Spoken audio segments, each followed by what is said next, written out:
name is 88 Keys, and I'm just like a hip hop purist,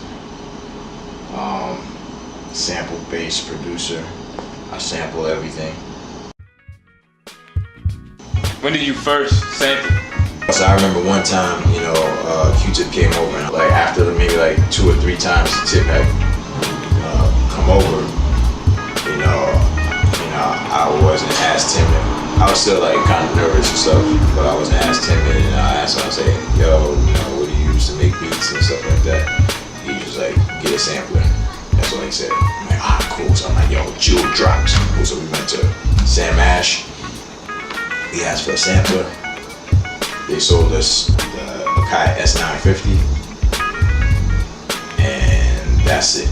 I'm just like trying to study the owner's manual, and like nothing's making sense. And I saw a button on there. There's a button that said loop or something like that.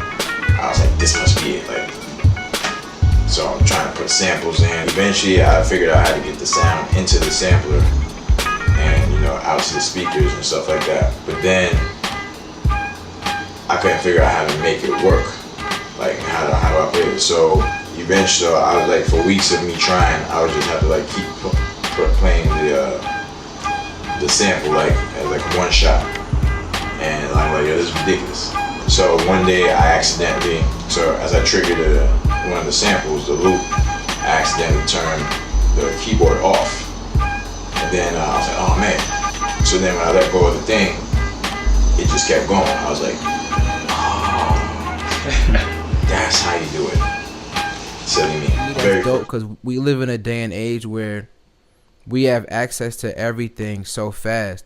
So people don't take the time to really hone their craft. It's like you hear something that you like, oh, this producer made this song, and then you go on YouTube and then you like look at somebody doing a breakdown, and now you're doing what they did. But back when 88 Keys got started, like you had to just like there was no manual. You just had to be creative and work, and then in doing so, you carved out your own sound. So I definitely respect 88 Keys a lot, and I just like the fact that he's cut from that cloth. And he's dope to me. Is that Gene Carn? Yeah. You chopped that up? Yeah. It was. I think I played it already. I'll play it again though.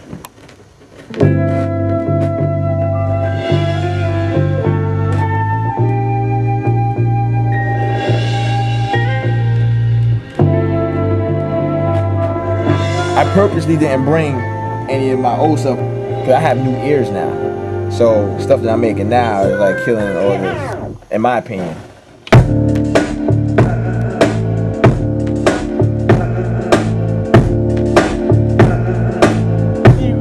What I was telling you about before, like chopping, like this is something like yeah.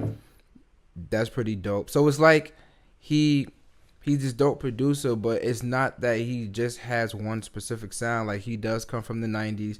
He does have like that Q-Tip groove and like the boom bap drums, if you will, when it's time. Yeah, let me just with it for a minute.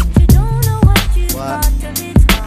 Now you realizing when them nights go long, right? It ain't for me to say when you know that I'm gone, right? You act all wild when I tell you to settle. I was working around the clock, but your girls on the metal. And he also made No Church in a While off the Watch the Throne album featuring Jay-Z, Kanye, and Frank Ocean.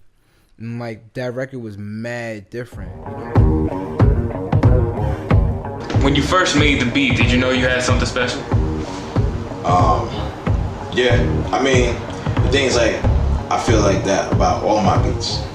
That, it's just that beat was well received because of who was on it, and then, Frank Ocean was the icing on the cake. But then No Church in a While was just like fully produced, like Kanye,